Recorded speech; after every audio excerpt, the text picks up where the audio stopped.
The income statement describes how profits are generated over a period. Managers use it to get information on the financial performance of the organization as a whole.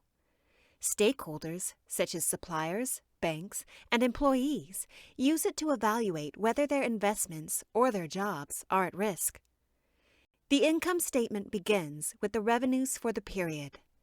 Revenues are usually recognized at the time the invoice is sent to customers, usually when products or services are delivered.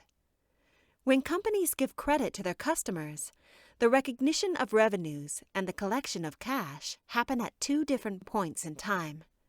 This is one of the reasons why profit can be very different from cash flow. Revenues minus expenses show either a profit or a loss.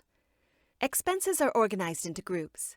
Manufacturing and distribution companies subtract first the cost of goods sold from revenues to get the gross profit. This measure is often analyzed over time and across the industry to evaluate how well companies are managing their operations.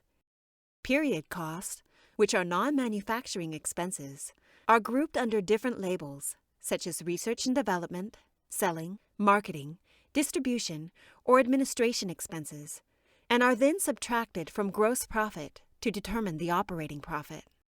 Expenses and the cash flow associated with these expenses can happen in different periods.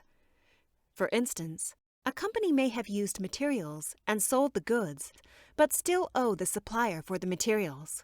Depreciation is another example, since it is an expense which was actually paid for previously. This is another reason why profit can be different from cash flow. The last steps add or deduct financial revenues and/or expenses, and then subtract income taxes to obtain either a net profit or a net loss. Often profit is called income. They are synonyms.